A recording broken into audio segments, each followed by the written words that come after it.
Do you want an amazing marriage? Are you ready to take your marriage to the next level? Then stick around for Your Marriage Matters podcast with marriage coach Lynn. Let's put some fun and sizzle into your relationship.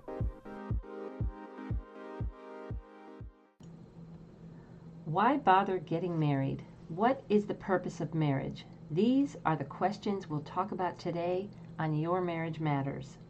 In generations past, people got married for economic reasons or to raise a family. Today, we're marrying for different reasons, and we have high expectations of our partner. Our partner is supposed to be our lover, best friend, and devoted companion. We make lifestyle choices our ancestors seldom thought about. Families don't make arrangements or agreements with other families to marry off their young adults like they did in past times or other cultures. Let's take a few moments to talk statistics. What's going on? There has been a trend downward in the number of people getting married. Cohabitation is up, divorce is down to 40% for first marriages, but holding steady at 60% for second marriages and 70% for third marriages. More people are getting married and deciding to not have children. What's the reason people cite for getting married today? Love, lifelong commitment, and companionship top the list. People are less concerned with financial stability, and many millennials are entering marriage with large debt and less concern for financial stability than in previous generations. People cite shared interests and a satisfying sex life as high priorities in marriage. There's an education gap.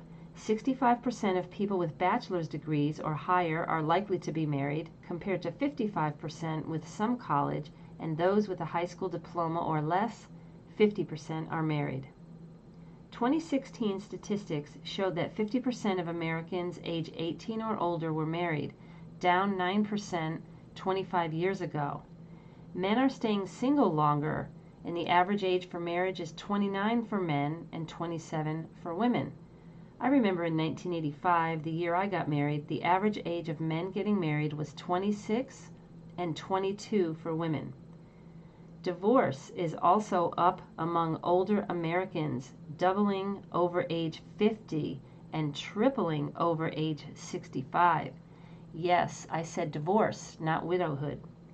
We live longer, and I suspect that people are getting divorced because they no longer are in love or compatible, and they figure they have 25 more years of life in them. Why not look for happiness with someone else if I don't have it now? I don't want to go on and on with statistics. You get the general idea of what's going on in our culture. The last thing I want to do is to cite that 18 million Americans are living together. For the over 50 crowd, that number is rising quickly. So, why bother getting married? Divorce, cohabitation, hassles, hardship, unhappiness.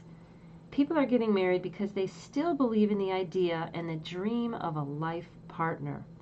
Of course, on the wedding day, no one thinks they will end up on that side of the statistics. What is the purpose of marriage in your mind? Do both of you agree on the purpose of your marriage? Each couple will have a different answer. I would like you to discuss this question with your spouse.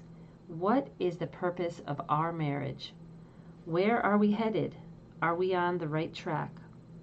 Here's some great news about marriage. Men are happier and healthier. Married couples are usually financially better off than singles, especially men. The added realization of responsibility is an incentive for men. Happily married people raise happier and healthier children who are not prone to juvenile delinquency or poor school performance. An extremely high percentage of the prison population comes from divorced families and broken homes. School performance suffers among children who are not from a strong, intact family.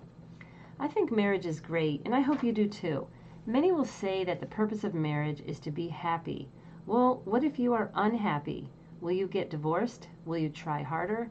Will you trust that there will be unhappy times, challenging times, and highly fulfilling times?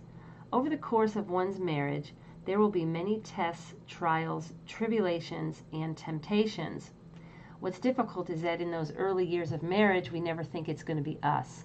We get married, and 2, 3, 4, 5 years, everything's great. Then the responsibilities set in. And that's when you are tested. Most couples. If the main reason people are getting married is for love, companionship, and a satisfying sex life, what happens if all of those slip away over the years? These are things to think about and talk about with your spouse. I'd like you to contemplate the meaning and purpose of your marriage. The next few episodes, I will be talking about what you need to do before you get married. A big part of this audience are people who are not yet married, and that's why I'm doing a mini-series on Before You Get Married. Thank you for subscribing and taking marriage seriously.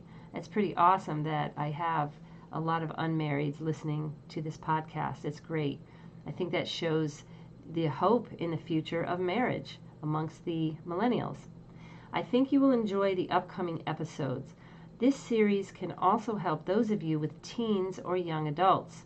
I plan on giving you ideas on the many things you can do to guide your young adults before marriage, such as how to prepare for marriage and selecting a mate.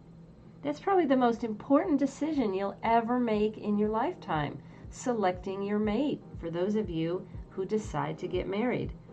If you haven't already done so, please go to my website, marriagecoachlynn.com, and join the Your Marriage Matters movement. There are a few great resources that were released in May.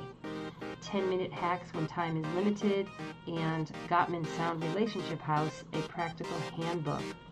If you like this podcast, please take a moment to post a rating or a review.